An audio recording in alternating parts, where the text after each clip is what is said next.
Welcome to the Factory Futurist podcast, where we profile the thought leaders, technologies, and companies revolutionizing high-tech manufacturing. We learn from the best about how they sustain high-performance leadership in technology, their personal life, and their companies. If you're just joining the podcast, my name is Drew Allen. I'm the host, and when I'm not chatting with these fine folks, I'm the VP of Strategic Development at Grace Technologies. I hope you enjoyed this episode. Today on the Factory Futurist, we have Joe Kann. Joe Kann is the president of Cobble Creek Solutions, a consulting and advisory practice that helps businesses and their investors develop new growth opportunities at the intersection of industrial markets and emerging technologies. Kann joined Rockwell Automation in 1986 as part of the Advanced Technology Laboratory. He worked in a progression of research, commercial, and business leadership roles and gained a variety of global market experience across a broad range of manufacturing segments. As vice president of global business development, Joe grew the role from a single advisory position to a team of over 40 professionals responsible for driving the company's strategy development processes, managing strategic partnering programs, and supporting acquisitions. Joe facilitated cross-functional teams in the development of key growth initiatives, including machine safety, industrial networking, and the Internet of Things, regional initiatives in Europe, Asia, and Latin America, and expansions in industries such as oil, gas, and mining. He and his team oversaw more than 140 partnerships, including strategic alliances with Cisco, AT&T,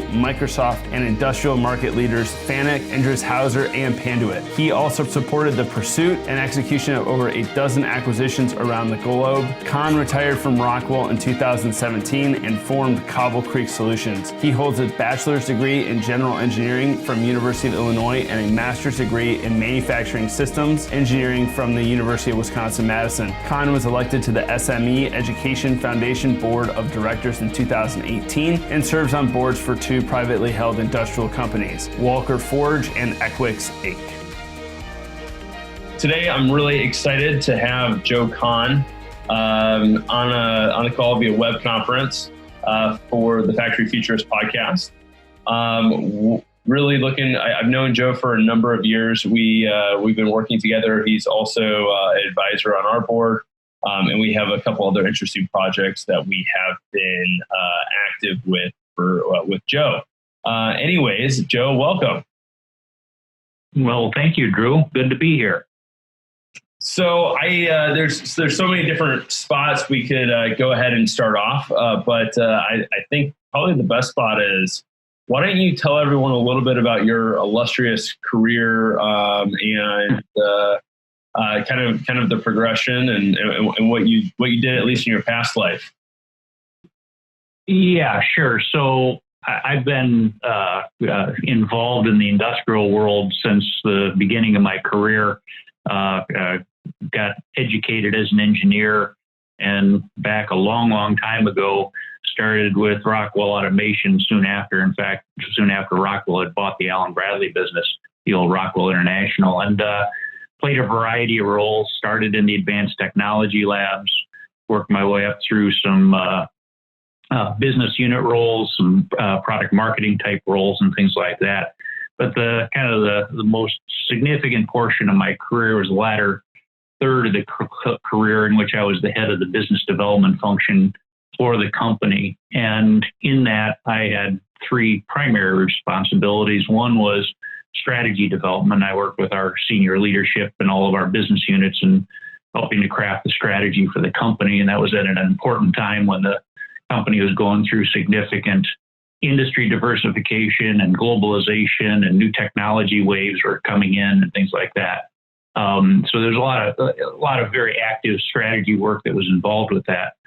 Secondly, my responsibilities included running a significant portion of the Rockwell ecosystem.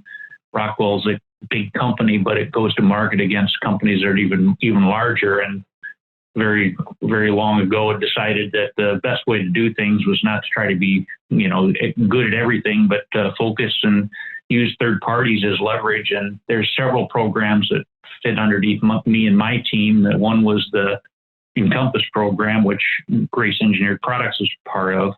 It's a co-marketing program, commercial referencing program that basically speaks to the market in terms of best of breed partners to complete an industrial automation solution.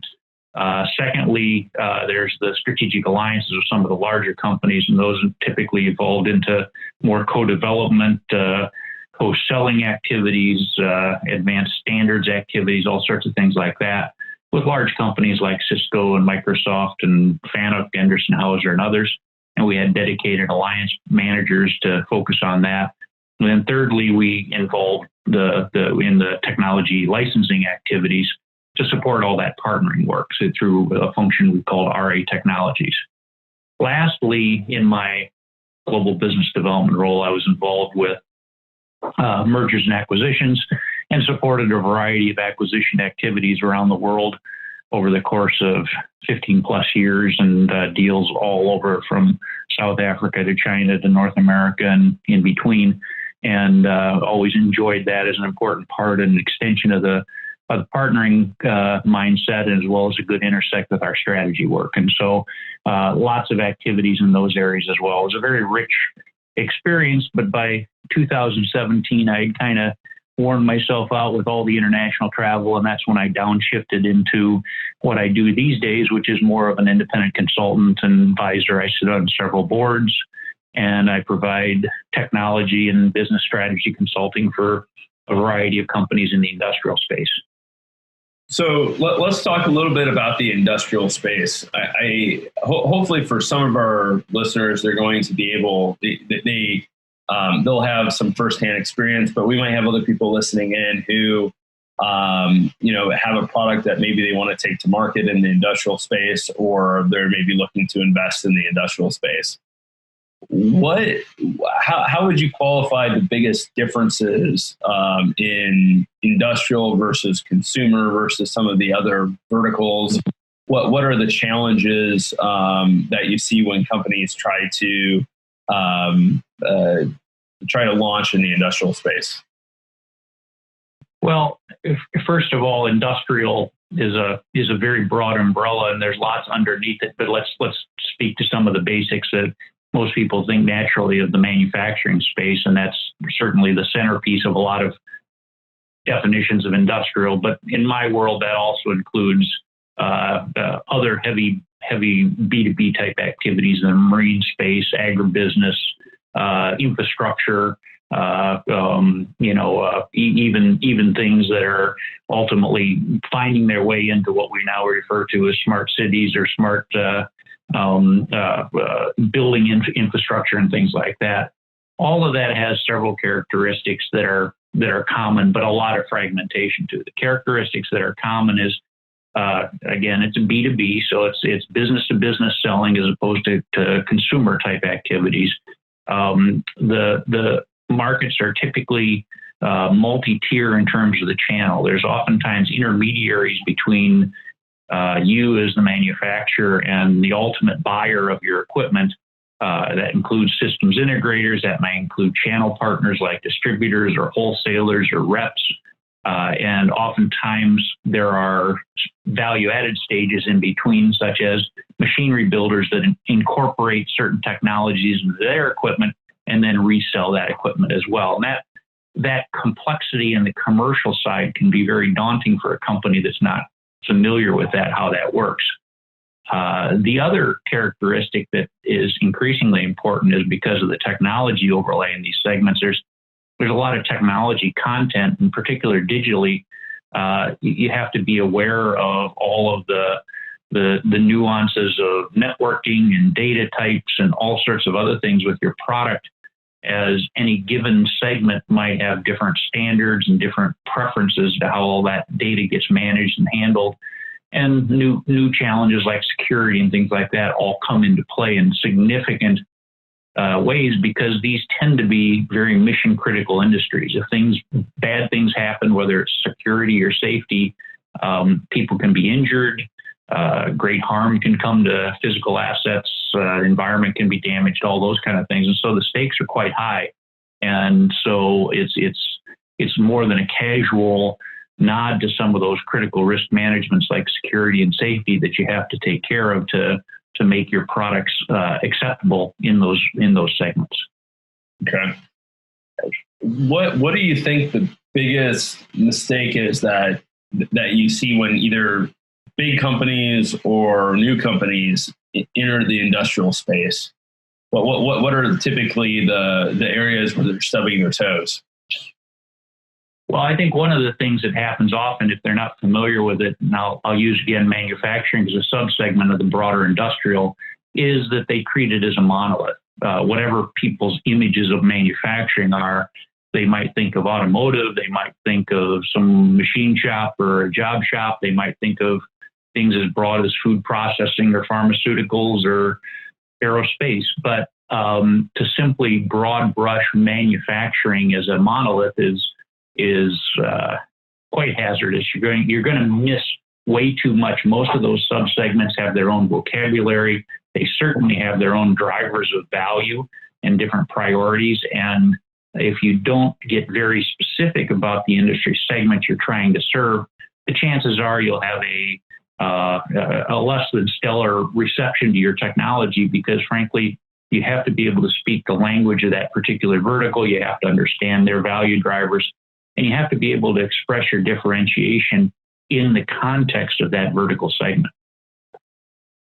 And so in your strategy work, was that a large part of what you were working on, communicating with the teams and envisioning the strategies that you guys were at Rockwell? Well, both in Rockwell and since Rockwell, we spent a lot of time in both settings helping our clients figure out what segments are attractive, what the competitive landscape is like. So very much I subscribe to an outside-in view of strategy development. It's one thing to have a better mousetrap, but if you can't position it relative to the customer value drivers and the competitive differentiation, the odds are you're going to really struggle to gain traction in a segment. And the industrial space, of course, is, it's a technology-rich environment. Oftentimes you have people with technical backgrounds, engineers, scientists, et cetera. And understandably, it's easy to get enamored with the technology. But if you can't put that technology into the context of the customer, you're probably not going to get a very warm reception. And so the methodologies and processes I've had the most success with in terms of strategic planning and strategy development all involve starting with the outside, customer first, macroeconomics associated with that customer, understanding the channels to market to get to that customer, and understanding that competitive landscape to establish what are going to be your differentiators if you're going to have success in turning the customer's head, if in fact there's already an incumbent established with that customer that maybe uses a more conventional approach. So if there was a few questions that you would recommend for a founder to ask when they're kind of trying to assess their product market fit in the industrial space, even though that's a monolithic term, but what are the first kind of questions that you're typically asking those founders, or you think that they should consider? Well, the couple of things that are always top of mind when I'm sitting and looking at whether it's a pitch deck from an entrepreneur or hearing a business plan from a company is, how are you going to win? Why will a customer spend money and time with you versus whatever their conventional solution is? Or if you're bringing something that's a brand new category, why do they even care about that? And it may sound overly simplistic, but you'd be surprised at how many companies simply can't articulate the answer to that in a nice, concise way. They might struggle through a broad description of all the features and benefits of the product or something like that, but they actually say, this is the value add that it provides to the customer, and as quantified as possible, it would be ideal. And then secondly, how does this set yourself apart from whatever the alternative solutions are from competition? And those two questions are very powerful, but you'd be surprised how many people kind of take a very superficial view of those questions, or simply ignore them at their own risk. Because if you can't answer those, you're not really thinking in terms of the way that the customer thinks. I think that's really good point. I want to shift gears a little bit towards thinking about the industrial space a little bit from the view of investment. And so obviously you've got, private equity companies that have been active in the industrial space. It seems to me they're typically more active amongst distributors, especially kind of distribution consolidation that serves the industrial market. But there does seem to be a bit of a flurry of new startups starting to kind of take place in the industrial space. In my experience, the path to market is often much longer than kind of in the consumer space. And I'm wondering what kind of dynamics you think are at play if you're looking to invest into an industrial company versus into either some sort of tech company or more of a traditional private equity style investment. Well, you hit on a couple of important topics there. One being long selling cycles can be vexing for people that are looking for the next Uber or Facebook or something. The pace of industrial is much more drawn out and methodical. And while there have been a few examples of people that have kind of had the runaway hit that really drives consistent double-digit growth over a period of time, those are few and far between. In my more recent experience here, I have seen private equity interest growing, and in terms of distribution channels, that seems to be an area where there looks like there's some opportunities for further consolidation as you have these big macro trends around. It's the Amazon effect, right? People are looking for ever more convenient ways to purchase a product and things like that. And traditional distributors are under significant pressure to get the scale so they can play with those kind of investments in terms of IT and supply chain and things like that. So that's a natural area where PEs see consolidation opportunities. Systems integrators is another area where I've seen some growing interest from the private equity community. Some of our listeners who might not be fully aware of the role a system integrator plays, can you just break that out comparatively to OEMs? Yeah, so the systems integrator is going to be responsible for tying together kind of the digital thread across a factory, integrating multiple pieces of equipment, everything from kind of in a horizontal sense, where there's equipment that's tightly coupled together, making sure that everything works synchronously, and one machine's ready to hand off the product to the next machine if it's highly automated. But in addition, just all the data flows that most typically are going from the plant floor up to the manufacturing enterprise level systems, ERP and others, whether that's relative to the material information, the process information, the asset information, labor information, things like that. All that data, and there's sometimes an overwhelming amount of it coming off a factory floor, has to be formed and captured and consolidated and aggregated together to be able to provide meaningful insights. And an integrator is going to be playing a central role in that, just like an integrator would play a critical role in pulling together a business system up at the enterprise level. But the systems integrators we're speaking of here would be specialists in managing around automated equipment and factory level data collection systems and things like that. So that's a big category that reflects the fragmentation, frankly, of the manufacturing space, in the sense that systems integrators oftentimes become specialists in very specific verticals.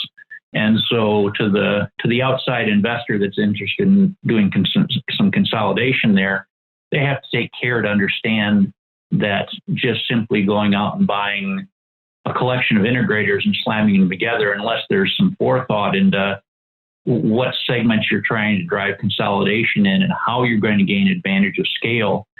That it can be a really tricky play for the outsider. So there's lessons to be learned there as to how to best do a consolidation. And once again, outside in focus becomes a very powerful tool, understanding verticals, understanding customer drivers, and understanding how those integrators are going to be successful.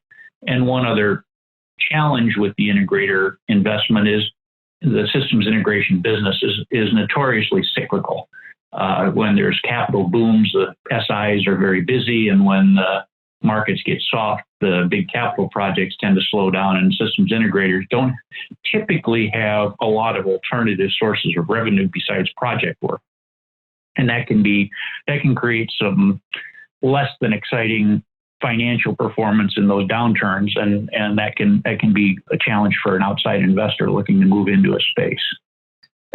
So there's a couple of examples. We haven't really talked to the startup side of things with it, and that's more of a venture capital element, but we can come back to that if you'd like. Yeah, I want to pull a little bit more on system integrators and move to OEMs, then we can get back into kind of startups.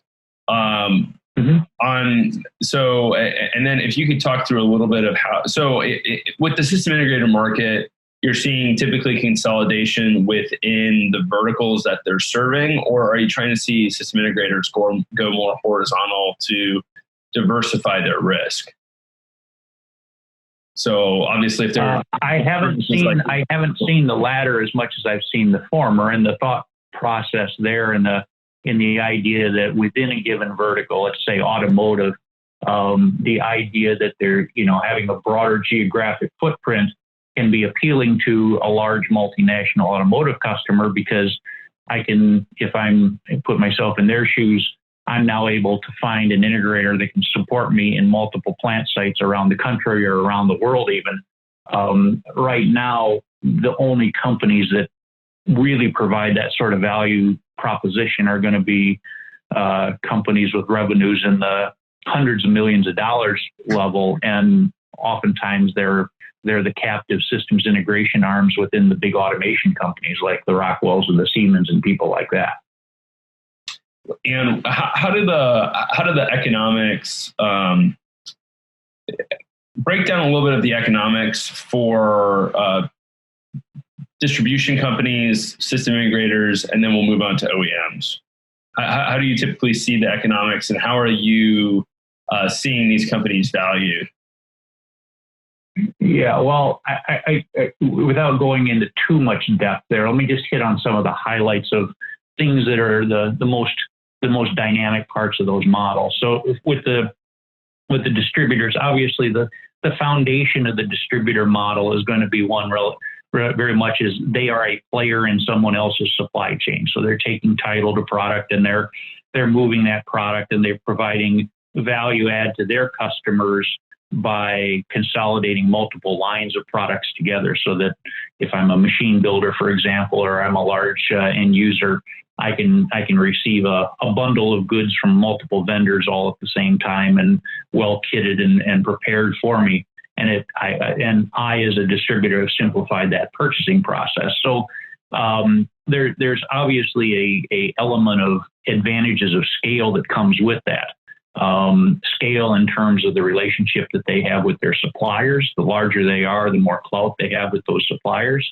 And similarly, their ability to cover a broad geographic footprint with multiple locations is a differentiator for them to large customers who have multiple purchasing points around the country, around the world. So there's that basic advantage of scale.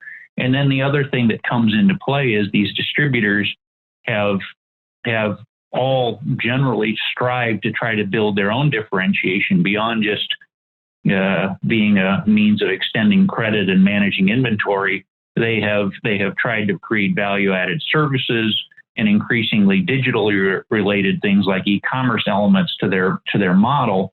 Not necessarily all trying to be pure e-commerce providers, but a variety of different online ordering systems and fulfillment models. All that costs significant money. And if you're a small single location distributor, you're going to have a hard time playing at the same level that somebody that's a nationwide or even a global distributor has the means to build the infrastructure and the systems to be able to do those kind of things. So that's the driver in ongoing consolidation of the distribution models. And, outside money has helped to facilitate that and provide the capital to make those forward-looking investments. So that's the distributor environment. A lot of the distributors that we work with tend to be an ESOP. What's been your experience with kind of employee-owned businesses in this space? Do you think that that's kind of going to help or hurt the consolidation in the industry? And then also, when you think about ownership that's aging out, I mean, the average age in the automation space or the industrial space is definitely more advanced. Do you think that's also adding to the consolidation pressures? Well, I'll have to share that with others that my age is more advanced. I think that's a good way to say it. Yes. No. Look. I mean, you asked several different questions, all related to kind of succession and evolution. For the ESOP model is a good path for oftentimes multi-generational family companies where they get to the point where the family ownership decides they want to transfer control of their employees, which they dearly care about, and that makes sense in certain circumstances to as a good way to protect that employee base, presuming that the ESOP model provides enough growth capital to really keep that business competitive. If you're in an industry that's consolidating, and regardless of what your ownership structure is, whether it's family owned, ESOP, or some small private investors, if you're competing against larger companies with more capital, you have to be very careful about how do you continue to grow in a competitive way with companies that just simply have larger scale. So I don't want to be critical at all about ESOP models. They play an important role, but if they constrain a company in terms of its growth capital, and that is a critical element of a given situation for a given client, that's going to be, I'm going to be working with that client to try to figure out ways to find sources of capital beyond the base employee ownership, because that just could be critical to the lifeblood of that company long term. Are you working with system integrators, or are you? Yeah. Well, I've been working with private equity that's been looking at systems integrator roll-ups. And again, I don't want to mention multiples or any kind of financial data, but yeah, there's a strong interest in that segment. And I think part of the appeal to the private equity guys about the systems integrator business is it's relatively capital light, right? It's not a capital intensive business like a hard manufacturing business. With distribution, all those factors come into play so far as pricing. And when we move into system integrators, what are you seeing from a consolidation point of view? There. Yeah. Well, there is a generational driver with the systems integration industry that's you kind of look back in hindsight, it makes sense, which is most integrators started 20 some years ago, maybe 30 years ago, in the earliest form, as frankly digital technology started to emerge in the factory. The role of the integrator wasn't an important thing in a large part down at the factory level until what we would consider modern automation technology started to show up. Given that, most integrators, the founder is probably at or beyond retirement at this point, and then the second generation is probably running the business. They're at that very critical transition to a third generation family ownership. And I'm using very broad generalizations here, but that is oftentimes a critical decision-making point where the ownership has to decide: is there a viable third generation family member to be the leader? Is there a something like we just discussed on an ESEP type model that we want to pursue? Do we want to hire professional management to come in? And oh, by the way, not just from a succession standpoint, but a capitalization of the business.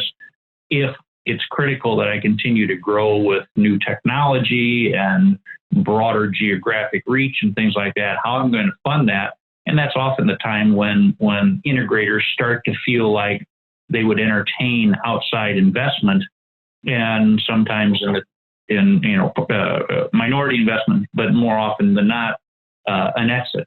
And at that point, that's when the private equity guys perk their ears up and start to be interested in the possibility of pulling together multiple integrators, whether that's along a vertical dimension, whether that's a geographic consolidation, whatever that might be.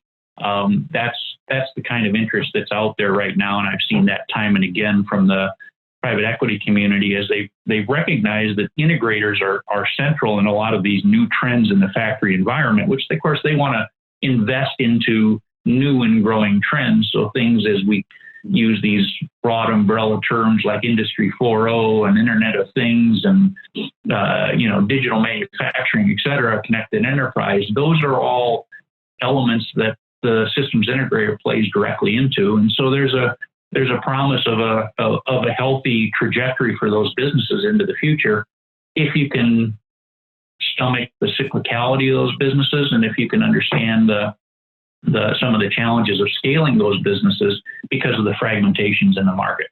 So with the system integrator, if you're making an investment, I mean, let's not say a purchase, but let's say you're making an investment into a system integrator. You kind of mentioned earlier that these guys are pretty asset light. I mean, is that typically just going to fund additional engineering resources? Where are they putting that money to work?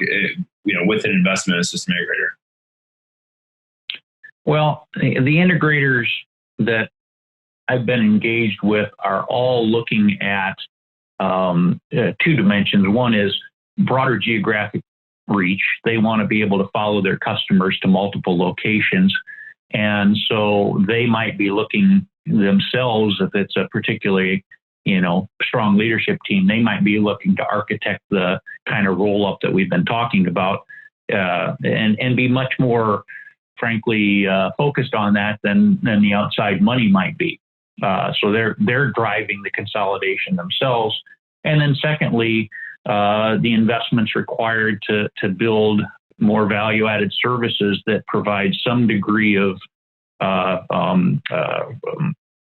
less correlation to their very cyclical parts of their business, right? So some form of aftermarket services, some additional movement up the value stack into maybe information systems and things like that become more important. There's a lot of rebuild of plant level infrastructure like network infrastructure and the security systems and data servers and all that kind of stuff, which if I was a traditional systems integrator, I would be very good at certain plant level technology like PLCs and control systems and things like that, but I might not have the sophistication to work all the way up into that industrial IT stack. And you're seeing more and more integrators becoming interested in that. It's also, you're starting to see large enterprise level integrators, companies like Accenture and Tata and others that are investing down into the factory level through acquisitions and through partnerships and things like that for the same reason. They're bringing enterprise level integration skills and then are targeting local integrators who have very specific vertical knowledge and geographic presence to complement what they have on a global basis. And what are the main drivers for valuation on a system integrator? Well, it's all the basics. I mean, in terms of just, cash flow and margin, the integrator business can be, as I mentioned, can be relatively asset light, but you can see significant spread in margin from one business to the other. And so good margin businesses, there's typically a lot of attention on internal continuous improvement programs, engineering reuse, all sorts of kind of tools and technologies to make the engineers in the integrator environment as efficient as possible, as well as the installers. That takes capital, of course, but good integrators are attuned to that kind of performance as opposed to just simply trying to go out and win projects at the lowest price possible. And so you do see significant differences in margin across these different integrators. And then again, the other thing that comes into play is typically some kind of discount that addresses the amount of cyclicality in the industry that integrator serves. Oil and gas, automotive, semiconductor tend to be very highly cyclical industries. Food and beverage, life sciences, and a few others tend to be less cyclical. And so you'll see some degree of discount to address that cyclicality in valuations. And so what are you seeing on OEMs? So kind of linking that conversation through that multi-tiered channel, from distribution to system integrators. Just if we spend a few minutes on OEMs, talk to me through a little bit of those dynamics. Well, OEMs are another big target area for outside money right now, and there's, and here we're talking about people that are building unit assets that go into a factory environment. So a packaging machine, a material handling equipment, machine tools, robotics even. Been quite a lot of consolidation here recently in some of the emerging robotics technologies. Those kind of capital goods manufacturers that tend to be also consolidators of a lot of technology and frankly the deliverers of a lot of what we consider the next generation of digital manufacturing. These OEMs are the ones that are really creating that value. More capital intensive than an integrator just by the nature of what they do, although they don't necessarily have to have everything in their supply chain in-house. There's a lot about the integrator or OEMs that'll do a lot of outside fabrication of components and things. But here again, customers, large customers in particular, oftentimes are compelled to want to at least look at, sometimes buy bigger bundles. And so what someone might be have historically done, maybe only one piece of a production line. Now the customer wants to buy all the pieces of the production line. So in a food environment, the mixing, the baking, the individual unit packaging, the case packing at the end of the line, all from a single vendor, that's an appealing value proposition in some regards. And so there's, again, a motivation driven by this sense of globalization and sense of scale that's driving small niche OEMs to find ways to align with others, whether truly through merger acquisition or through some kind of partnership, to try to be able to offer a bigger solution. Yeah, I think what you're saying on that, I want to pull on that a little bit, because that's definitely something I've noticed. Is it seems like in the past I would call on OEMs and they were building one or two or three types of machines. It seems like the type of OEMs I've been calling on now seem to be almost delivering a factory in a box. There's OEMs that. Go ahead. Even if they have to sell at that level and ultimately deliver pieces and parts, this idea of more of a line builder as opposed to a traditional unit machine builder become a compelling thing. Now, end users are always cautious about, if it's too good to be true, this may be the case. Am I going to get locked into a single vendor that's going to control me more than I can control them? And so that value proposition of, one-stop shop always has limitations, whether it's at the machinery level or it's at the automation level. There's always some point where the end user is going to push back and say, you know what, I want a little diversity in my asset base. I want a little diversity in my supply chain here because I don't want to be commercially held hostage by a single vendor. But most companies are aspiring to be able to grab more of that customer share. And so they are looking at ways, whether again under one roof or through partnerships or whatever, to be able to provide a broader scope of supply. And the OEMs are playing that same game. And then I was going to add the other thing that the OEMs are dealing with is the same thing we've been talking about with integrators, which is it's a richer technology environment now. And so where I used to build a piece of equipment that had a modest amount of automation, a limited number of axes of motion, now suddenly the mechatronics aspect of my machines have become much more sophisticated. The digital content of my machine has become much higher. The amount of sophisticated algorithms associated with things like optimizing the machine performance and predictive maintenance and things like that, those all have become part of the currency of being able to sell their equipment versus someone else. And that all takes expertise. It takes capital. And again, so there's pressure on these companies to try to figure out how to deliver that. And, not everybody is up for that challenge.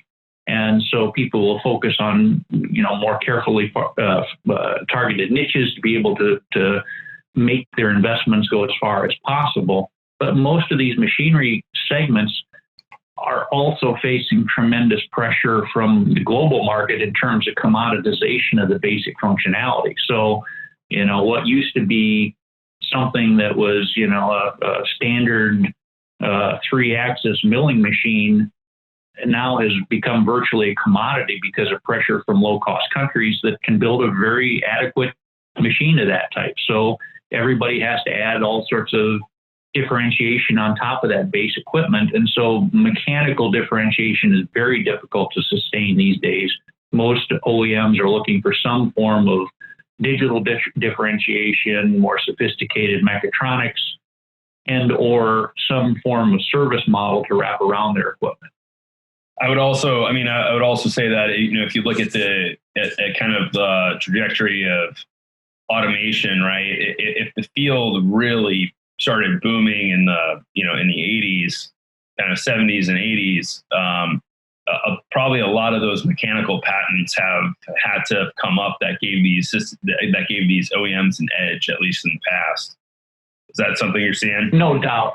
Yeah. No doubt. There's that, and then there's just the harsh reality of the world we live in, which is people copy stuff, whether it's legit or not.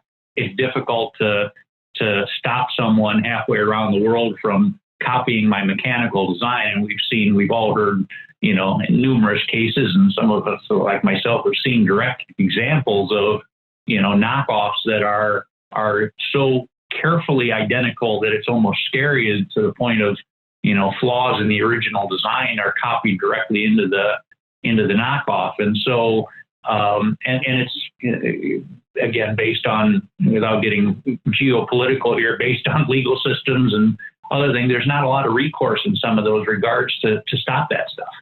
And so people are looking for services, they're looking for digital content, they're looking for electrical content, they're looking for other things that are harder to mimic, to be able to add value to their equipment, because just simply standing still with a basic mechanical product is a very precarious position to be in, particularly if your niche has any visibility globally, because people will come in and try to commoditize every segment that's out there.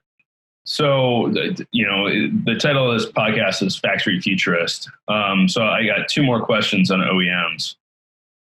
How many OEMs do you think might move to more of that Tetra Pak model, where maybe they're actually operating their own factories, or adding value in that way? Well, I'll let you answer that one first. Well, I think many OEMs have that on their roadmap. I don't think the market has broadly embraced that yet. There's a number of challenges of kind of adopting that. One is just simply a kind of a sense of, am I losing control of my own destiny if I outsource my own production, if I'm a manufacturer, to my OEM, but secondly, just simply how we account for things in the business world to move to a pure, let's call it machine as a service model. Yeah, that's my second part of the question. So pull on that thread a little bit, Joe. Yeah, I mean, those are they're compelling in many ways, but the problem to get from one side of the canyon to the other can be a painful transition for companies, right? And so there's you're moving from a time where you're essentially using your balance sheet to buy capital and then amortizing that over some period of time. That's the way your financials used to look. And then tomorrow, suddenly you have a much higher cost structure in your operating model, because you're now essentially renting equipment or renting function.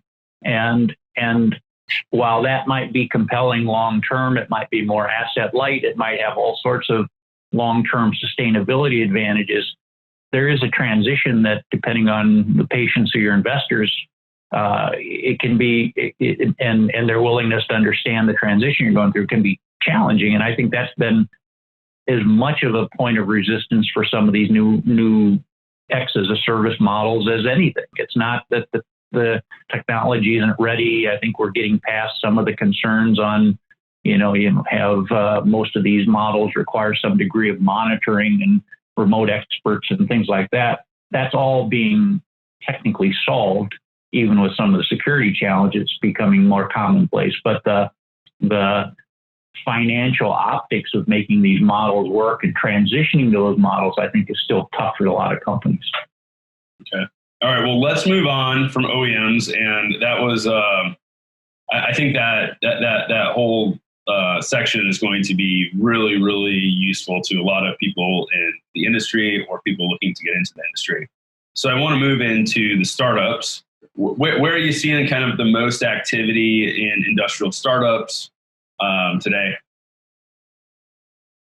Well, I mean, just like other places in the world, the startup market is maybe in some ways the easiest to enter is with software, right? There's less at least one level, less barriers to entry to be able to do a new software platform or a new app or something like that. So you do see a lot of small companies out there professing to have solved particular problems with areas, very, very commonplace areas like advanced diagnostics and things like that. The reality is somewhere different, though, in my experience, which is a lot of these companies have not fully understood what we spoke of earlier, which is how extremely fragmented the space is and how different solving a diagnostic problem in the food industry might be from the automotive industry, and even more specifically, solving it for a baking application versus a mixing application might be dramatically different.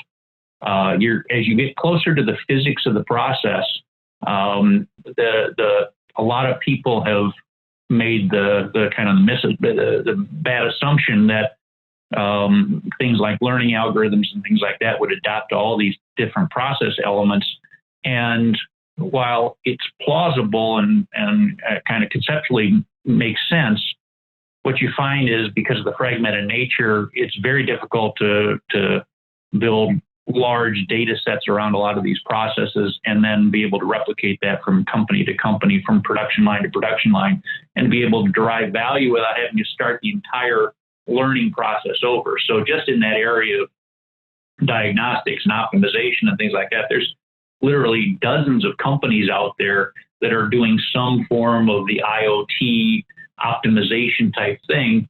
But the ones that are winning are only the ones that are truly focusing on a given particular physical problem set. So somebody's getting very good at rotating equipment, or somebody's getting very good at thermal processes, or somebody's getting very good at pumping applications or something like that. And then they have all the next level of challenges, which is how do they become part of that bigger digital environment that is the factory. And this is an important element that people that are new to the industrial space don't necessarily appreciate, is how crowded digitally the factory already is. There's already control systems and networks and sensors and all sorts of more traditional data collection systems and software overlays all over these modern factory environments. And to simply come in with one more digital thread to a sensor that can solve one point problem isn't necessarily the most interesting thing to a customer unless you just happen to stumble across that one critical process that they haven't been able to optimize or work through. And so I think a lot of companies that are startups have kind of a naive view of the fact that they're going to build this learning algorithm or provide this IoT platform with a very limited set of sensing inputs, and that customers will simply adapt that. And that's just not realistic in the industrial environment. That's not to say that those models don't work more in more greenfield environments like smart cities and urban infrastructure and even residential, where there isn't as much digital installed base that's there. And I'm not suggesting that people don't have smartphones and personal computers and all sorts of smart electronics in those worlds, but they don't have the kind of the digital clutter at the physical level of sensors everywhere and actuators that are smart and everything else that it does exist in the factory environment. So that's all, kind of part of the landscape that the startups have to move into. Now, I have seen startups in other areas, but the ones that I see probably the most of is somebody selling something, whether you call it IoT or diagnostics or machine learning or something like that. And while there's good examples of people that have made progress, they're the ones that have really paid attention to that vertical nature of the marketplace. What verticals are you finding that are the quickest to adapt, and what are the slowest to adapt? If you can make some amount of generalization.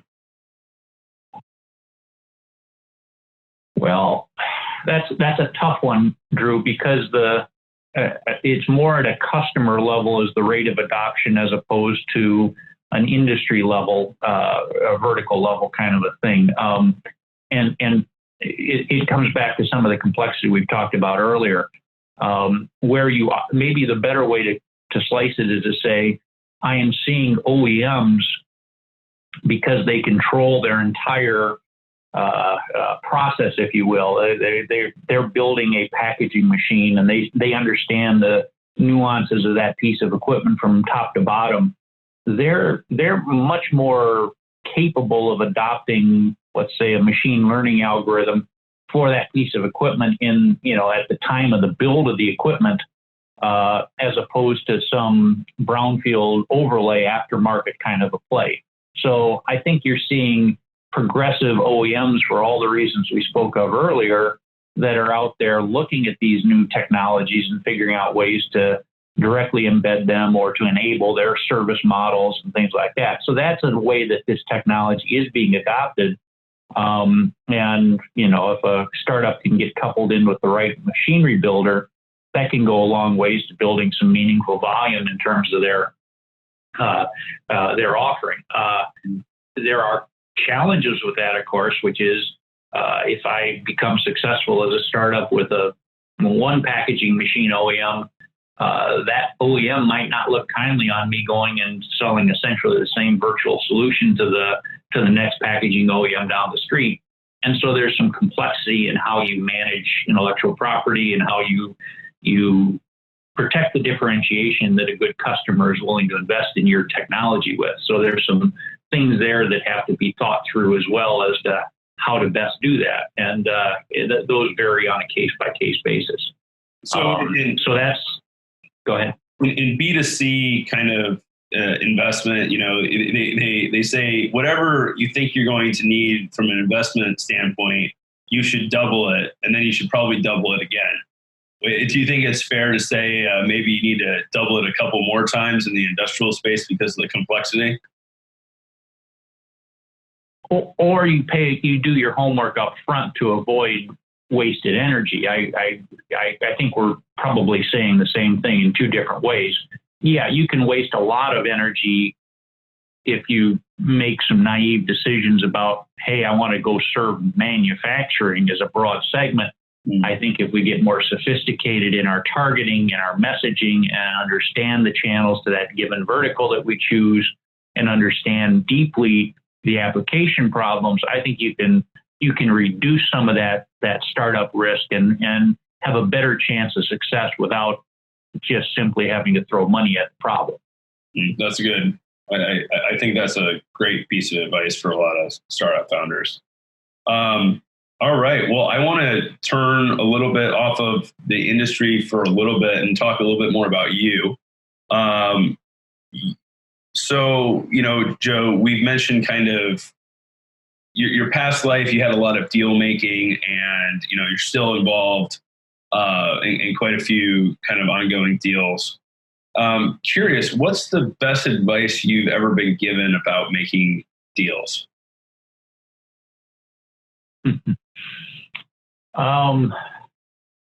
Well, I mean, one thing is you got to be very careful not to fall in love with the target, and let kind of, you get, if you're chasing an acquisition, you put a lot of energy into it, you really want the deal to succeed, but you can't let that blind you to some obvious problem you stumble across during your due diligence that suddenly it's just not going to work. And I've seen people get too attached to a deal that they just simply become blinded to some of the faults that they might stumble across.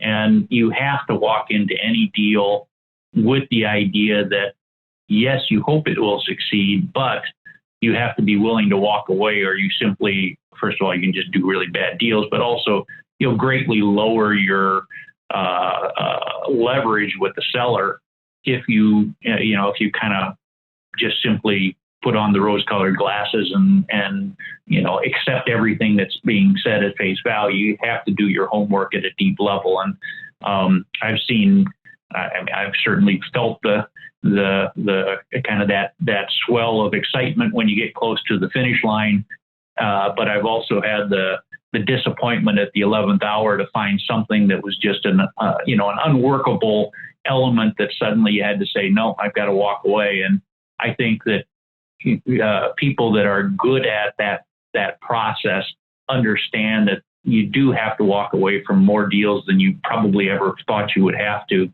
find the good ones.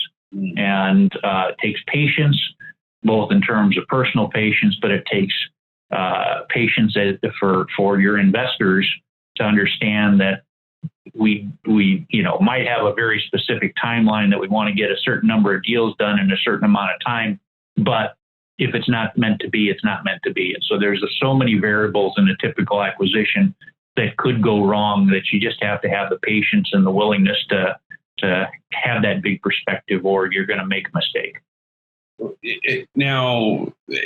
Has there been anyone, whether it was on your side or the other side on any of these deals, that you just thought was just awesome? They were just an awesome deal maker. Either someone at Rockwell or someone that you've worked with that you just really, really admire that you can talk about? Oh yeah, no, I've certainly known people that really have a good view of this, and they, people bring their own expertise to the deal making process. It's a multidisciplinary process, right? So, legal perspectives, financial perspectives, technology perspectives, supply chain, IT, all those different dimensions. And certain people are really good at that sort of work in their particular discipline. And there's other people that might be really good at their discipline, but simply don't have the patience or the passion to kind of walk outside the lines and go chase after deals. They'd much rather focus on organic growth and stay within the boxes or the four walls of whatever their business is or their expertise is. And so there's definitely a mindset and a certain approach that good deal makers have, regardless of their discipline, that they have to say, look, we see that there's that acquisitions is a useful tool for value add. It's not necessarily the only tool.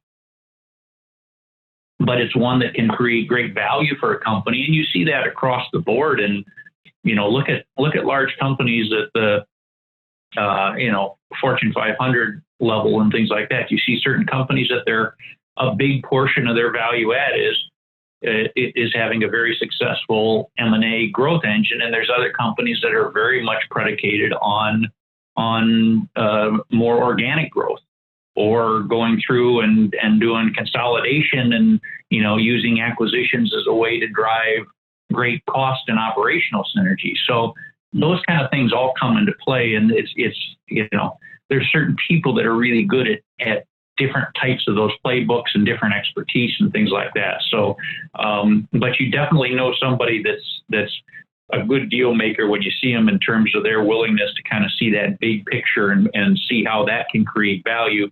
Again, it's a businessman's decision or a business person's decision.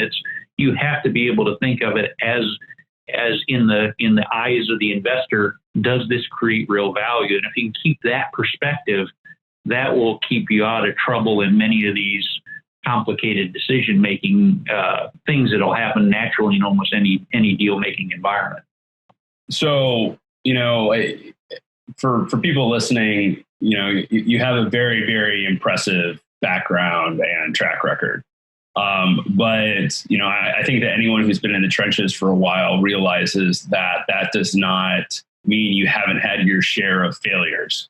Is there a kind of a big professional failure that really impacted you that you can talk about, and kind of what you learned from it?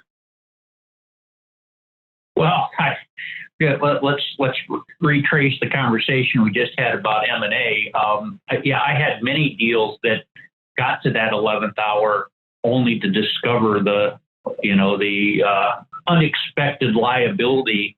In one case, we were doing a deal in a foreign country that has a little looser business practices, and we were literally at the pre-signing celebration dinner the night before, and everything was kind of on path. And a member of the team we were buying happened to mention a particular buying practice that they would influence their customers through what the world would call facilitating payments, essentially bribery. Oh, and this had simply passed by our radar throughout due diligence, and we only found it in the last minute, and it was one that was unworkable for this was back in the Rockwell days, but unworkable for a large publicly traded company like Rockwell. U.S. traded companies are obviously restricted from any sorts of behavior like that. And so sadly, we, at the time, from a standpoint of those that invested hours and late nights and everything else, we had to turn around and walk away, and that really stung for a long time, but it was the right decision. So how did you cope with that, Joe? I mean, so you announce, hey, we can't do the deal because of this. You get on the airplane, and what's going through your head while you're flying back to the States?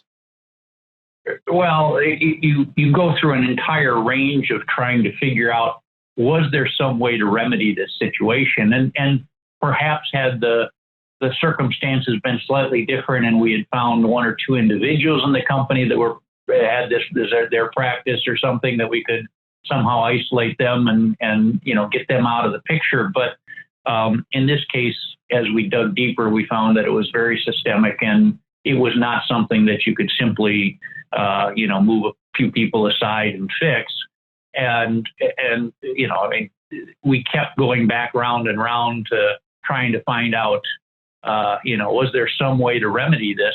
You're a problem solver. You want to try to fix those kind of things. But we were, at the end of the day, it was the right decision, because there's just no way to simply isolate and carve out the problem. You were dealing with a company that at one fundamental level simply just had a different way of looking at what was considered ethical, and it's a very black and white kind of a world that we live in that regard.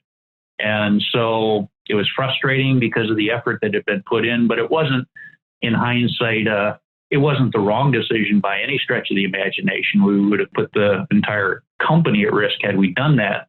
And, we live in a complicated world where not everybody plays by the same rules that we like to think we do. And that was just one of those circumstances. And, it turns out in, just kind of reflection, there was another company, a Western company, a non-US company that came in and bought that business at one point. And to this day, I scratched my head about, obviously they must know by now, and yet they made that deal happen. And so they had a different standard of what was acceptable than at the time my employer did. So, but it's in my world, that's a fairly black and white thing.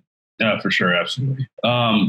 So Joe, how many years in total did you serve at Rockwell? I was there for a little over 30 years. Okay. So 30 years is a long time at one company.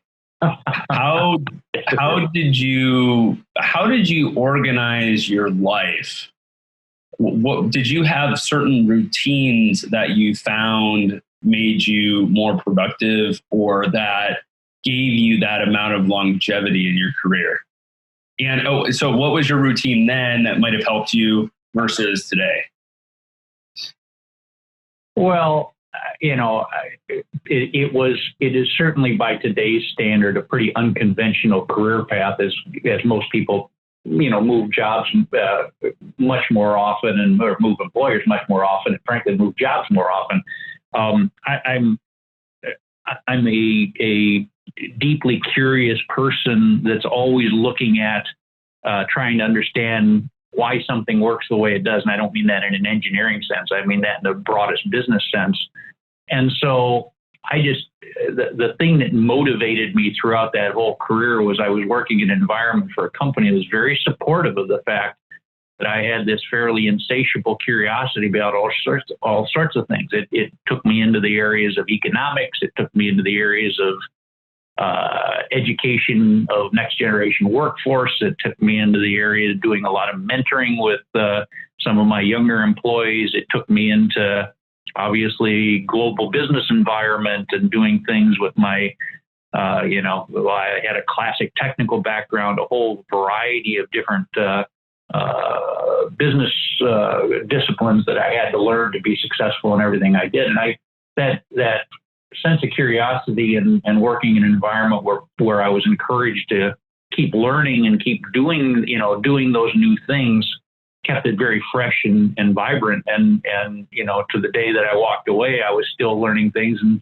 continue to carry that as the engine that drives me today. Is I only do stuff that's particularly interesting for me. And I have, visions and of where I think the market is going. And I like to be able to be participating in the front edge of where the market is headed. And so to understand that, I have to understand a very broad cross section of everything, again, from macroeconomics on down through technology that's driving our industry. And as long as I can keep, getting my fingers in the midst of all that, I continue to remain curious, and I'm continue to be very passionate about that. Well, there's one habit that I know feeds into your curiosity, and that is your insatiable reading appetite. So what book have you gifted the most in either the last number of years or kind of in your lifetime? Boy. Well, I'll tell you one that's top of mind right now, because I just got done reading, and it was a very different book for me, but it was a fascinating book. There's a book about Thurgood Marshall, the Supreme Court justice, in his earlier career as a attorney for the NAACP. He litigated a rape case in Florida. The book's titled "The Devil in the Grove." And it's a very sobering, at times very dark story of American history and the 1940s and 1950s, and kind of the culture of what was going on with segregationism in the U.S. and things like that. And it's a powerful book, but it brought me so much respect for both Thurgood Marshall himself and the people that were around him in terms of what they were able to do, both based on this case, as well as kind of the broader drive to eliminate segregation in the country. And obviously that's a journey we're still struggling with, but it is a really powerful snapshot of what was going on and kind of the prevailing feelings in the country at the time. And, in the divisive world we live in, I thought it was a very grounding book. It was a very powerful book. Can you just repeat the title one more time? It's called The Devil in the Grove. Devil in the Grove. Okay. Do you know the author? If you bear with me a second, I will tell you here in a second. Let's see here. By Gilbert King. Gilbert King. Okay. Well, that sounds awesome. I'll have to add it to my list.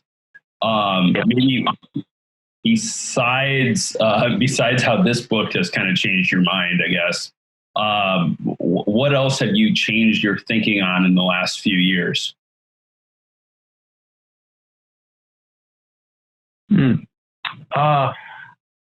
Well, I mean, without getting too philosophical, I mean, the kind of the opportunity that I've had to slow down a little bit because of my stepping away from Rockwell has given me a lot of opportunity to spend time with some, family and friends at a level that, while I maintained all those connections prior, it's allowed me to invest the time to put more quality time into those relationships. And that's been very rewarding. And while everybody doesn't have the luxury of doing the downshift that I have done, it is something that it just reminds everybody that you kind of, what's really important in the big scheme of things. And we all get deep into these work environments and all the politics and all the intellectual challenges and frankly, financial necessity of having a good job and things like that. And without sounding too, glib, I mean, you sometimes can easily lose track of your bearings on the more important things. And so having a little bit of flexibility in my schedule, while Rockwell, my career there was very satisfying and it's a terrific company, terrific employer. The flexibility I've gained has been rewarding at a bunch of different levels, and it's allowed me to think about things that generally I wouldn't have had the time or the bandwidth to deal with, and including stuff like read a book about Thurgood Marshall as an example. So just some of the side effects. So 2 more questions. What are you most excited about right now? This could be professionally, or it could be personally. Well, professionally, I have what has turned into a very diverse and exciting consulting career that I've got going on. And as I mentioned in my opening comments, I'm doing some board work. I've got a variety of companies that I'm working with on what are real important projects. I've helped to guide some acquisition work, been involved with some globalization strategies here recently. And another thing that I'm particularly proud of is I've got myself involved with the Society of Manufacturing Engineers, and they're what they call the Education Foundation, which is all about driving STEM, science, technology, engineering, and math education down into the high school and college levels. More broadly, we obviously in this country have a great shortage of next generation technologists, and by being on the board of the Education Foundation, I've just recently become vice president of the Education Foundation, and that's a honorary position. It's not something that I do on a volunteer basis, but been working on raising funding for high schools just in my local community here to bring in a program they call Prime, which is about putting manufacturing technology labs into the high schools. And, I had no idea, Joe. That's awesome. Yeah. So to be able to, work with local manufacturers, help them to build curriculum that matters so that they can have next generation workforces coming into their organization here locally.